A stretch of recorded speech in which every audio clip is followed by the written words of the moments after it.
Right, welcome back. I am with one of my favourite bands right now. I've been lucky enough to see them 3 times. It's Rats. How we doing, guys? Very well. Good. Sound very well. Yeah. We just had a blinder of a gig there, so very happy. Oh, it sounded amazing, man. How was it? Good? It was fun, yeah. Good fun. Like we've been done a few festivals the past week. We done Neighbourhood, Neck of the Woods, and this one, and had a boss reception like for all of them. So Yeah, Neighbourhood was bouncing, eh? Yeah. Neighbourhood was one of the best gigs we've ever played. Like to the crowd that we played to, it wasn't like the biggest crowd that we've ever played to, but it was like the biggest crowd that we played to that all knew all the words and was all happy. Yeah. So about 5 Everton flags talking about the crowds. It was these 2 were fuming, know what I mean? It was quality though. We're split, aren't we? Is it 2 and 2? 2 and 2, yeah. Straight down the middle. Yeah. And it turned, I don't know, did Everton end up having the better end to the season? No, Is that a tough one? Yes. It is what it is. That'd have to be Exactly. a podcast in We itself, go again. Now listen, this is the first time this festival's been here. It's running pretty smoothly. It's good, eh? Where was it before?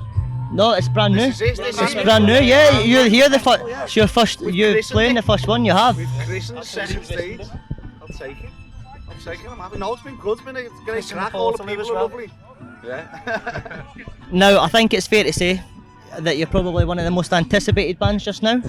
How much are you loving, like all the love that you're getting?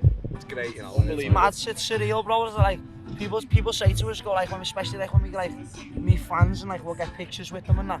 Fucking grab that here, lads.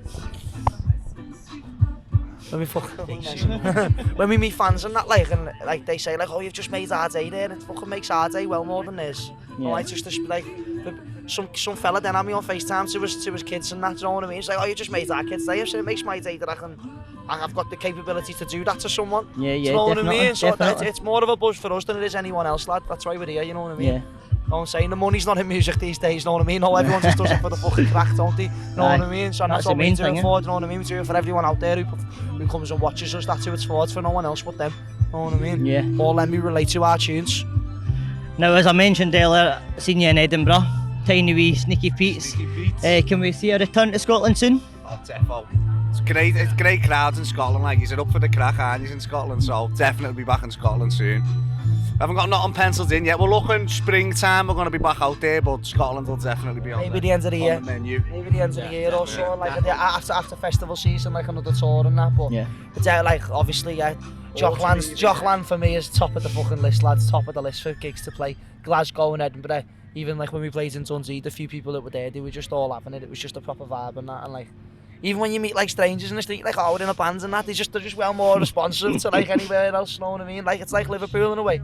But we get that response in Manchester as well, loads of places in the northeast as well, you know what I mean? Loads of places in the country are boss, but Scotland takes the cake, lad, for most of, like a lot of our away days, it always has. Yeah. Now, we just touched earlier on the change in your sound and how it's sort of adapted and you've got a change. Can you just expand a little bit more on that? Yeah, so we were talking earlier about daily grind, like songs like that, and like we love songs like that, and obviously we like writing them, but we've always wanted to make music that was new and that like hadn't been really done before. We always wanted to, like, when someone listens to it, we want to go, that's a new sound. That rather someone say it's a new sound or it sounds like this or they sound like them. And like when we released Section 60, have you heard that one over the lockdown? Yeah. It's like a little sort of cartoon video about like stop and search and like educating people about the police and the powers that they have and stuff like that. It's more like sort of semi-social, political, you know what I mean? Social commentary, you know what I mean? I grew up listening to like Pink Floyd and Bob Marley and Eminem and Tupac and obviously the Beatles as well being a big one, Oasis, and then people never shied away from politics in the music. And that's why I think I shouldn't, you know what I mean? Because that my main influences have all spoke about the world and like that in that sort of sense. Oh, hello. Well, Nearly had the full time. Well, yeah, so like, so that's just. Sorry, I nearly had the fence on me. I nearly had a fence there on it. Yeah, so like when we made Section 60, when people who at home who've listened to that song, they'll know it's like it's more reggae, it's more dub.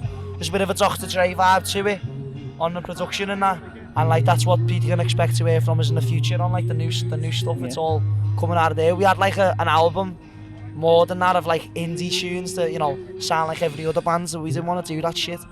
start done with that. You know what I mean? Yeah. So we want to do something new that's never been done, and that's what we want to do. So, Sounds exciting, eh? so sorry if you like the old songs, but Tough. shit. Deal with it. We'll still No. play a few of them though. Still play a few of them, like, you know what I Yeah. mean? Like a couple of the big ones and that. Like, we're still going to be an indie band, but a lot of the songs are going to go a lot more social commentary, a bit more rapping, a bit more talking, a bit more stuff like that in there, a bit more synths. Bit more story behind them now than just Sorry, can you take it off the microphone? People are on. Sorry, I'll take the microphone, yeah. No, we're going a bit more like, rather than your sort of, not that like love songs are bad, but, see what I mean? There's a lot of them knocking Yeah. about, so we want to just sort of, it's on Stand with out. a few little stories, you know what I mean? Because let's be honest, everyone's fed up at the minute of the way the world's going, the way the country's and that, so why not sing about it? Yeah. You know what I mean? And help change it. Give it a bit of a voice, you know what I mean? I think there's a few on like the sort of music circuit that are doing it, you know what I mean? But The Snuts, Jerry Cinnamon, Jamie Webster, all loud and proud, screaming about what's going on now. They're artists that we look up to massively. But like I say, like with our sound, it's like going a little bit more urban in a sense, you know what I mean? But they're musicians that we listen to when we fly in a flag, met the Snuts just the other day at the neighbourhoods and that, like. Just lastly, after this, who are we going to see? obviously Jerry Cinnamon's going to be a belter. Jerry's the fucking king, lad. I wish we could fucking stay, but we've got to get off, lad. But yeah, I listened to him in a sound check forward. I got a little chance to have a little natter with him. Then I led on to Dylan Thomas, who's a mate of ours who we've met before, and like he's a good musician who's like us as well. And yeah, just met Dylan. Jerry was there, his little flat cap, didn't even recognise him. This is Jerry. He went, fucking hell, lad, he's the fucking king, mate. Jerry Cinnamon's the king. Don't give a fuck what anyone says. He's the best out right now. So love Jerry. Brilliant. Listen, guys, thanks for that. Enjoy the rest of your day.